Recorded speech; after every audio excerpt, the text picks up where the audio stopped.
be handling his legal affairs from now on. Of course, I'll be very happy to answer any questions you may have. Well, thank you, Don. Well, I'm fairly familiar with the dealings we've had with Ralph. I don't think there'll be any problem. Good. Well, I'll leave you two to sort things out. Thank you, Don. I appreciate everything you've done for me up to now.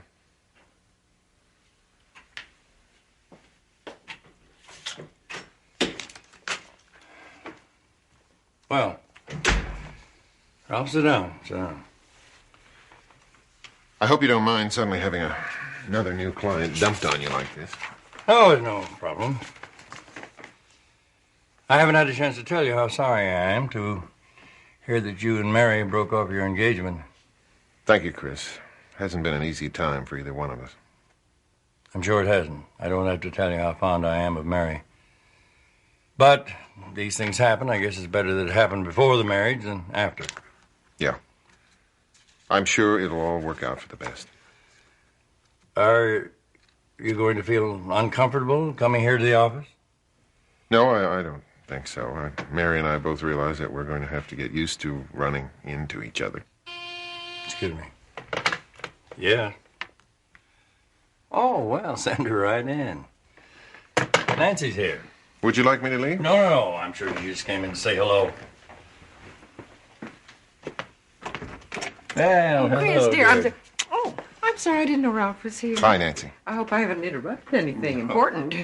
Nothing that can't be continued. What can I do for you, dear? Well, I've come downtown shopping and I didn't bring my checkbook. Do you, by chance, have your usual pair of blank checks? I have them right. May I have them both? Because I found some things that I want at a couple of little stores that won't be bothered with credit cards. I see. Oh, excuse me. Yes? Yes, of course. I'll be right in.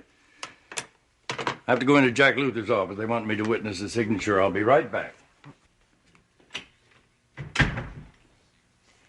I'm glad I've run into you this way, Ralph. I've been doing a lot of thinking about our last couple of conversations. Oh? When we talked in your office, you asked some questions about Don, about whether he had made any statements about his feelings about Mary. I remember.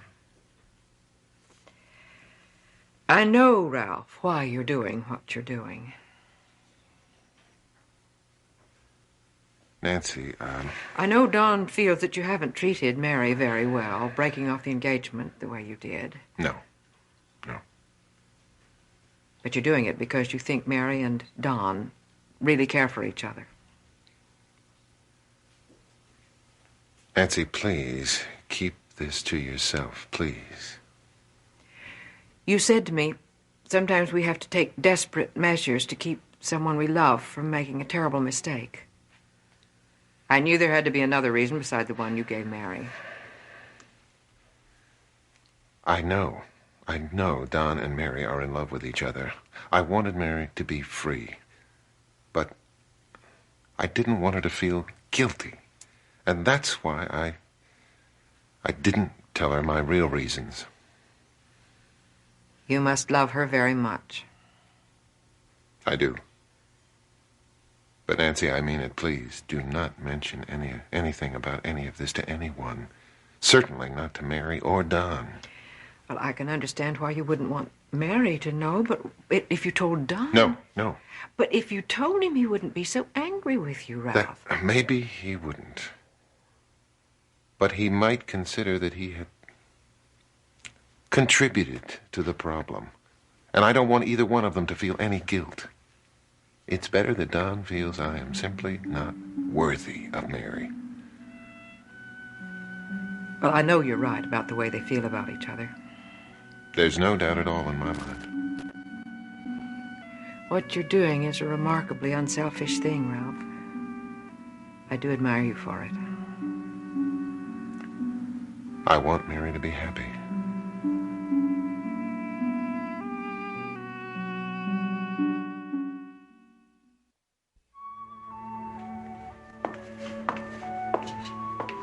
Hello, Mrs. Bryce.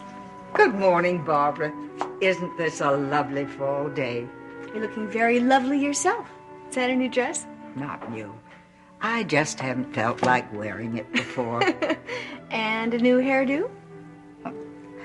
I was admiring the foliage outdoors. I think we ought to bring some inside for your art therapy students to paint. Well, they're your art therapy students now, too. You've been a tremendous help to me. Well, I must get on my way. I promised Mrs. DePron that I'd give her some extra help on her sketching. Okay. I'll see you later. Mrs. Bryce? Good morning, Dr. Hughes. Wow. Seem to be in a very good mood. Oh, I am. I just enjoy helping people. Would you like to help someone else? Who? Ian McFarland. Why don't you go in and visit him? He could use some cheering up. So you turned all of Ralph's affairs over to Chris? Well, maybe I'm overreacting, but I just don't want any more contact with him. Oh, Donald. Look, I just wish you weren't so down on him. Mary, after the way he hurt you, I can't help it. You know, it might have been for the best, breaking off this engagement. If he wasn't ready to get married, he wasn't ready. Well, it seems to me he could have figured that out a lot sooner. Well, it took him a while, but I'm glad he was honest. You are an amazing woman.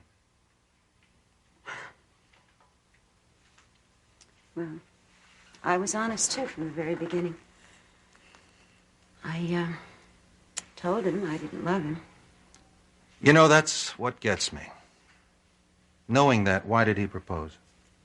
He was a friend, a good friend. Maybe I wasn't in love with him, but I cared for him very much. Well, he was a lot luckier than he had any right to be. Oh, I don't know. Maybe I shouldn't have agreed to marry him. Why did you agree? Oh, a lot of reasons, I guess. Never really been happy since Brian died, being alone. Needed somebody. And Ralph's a good man. I know, you don't think so at the moment, but he's basically a very good man. Well, Teddy likes him anyway. That's another reason, too. Teddy needed a father. I guess the idea of instant parenthood was more than Ralph could take. Well, he didn't have much experience with it, but he tried. Yeah, I guess so. Anyway, between my need for security and Teddy's need for a father, I guess I just reached out to the wrong man. So it was my fault just as much as Ralph's.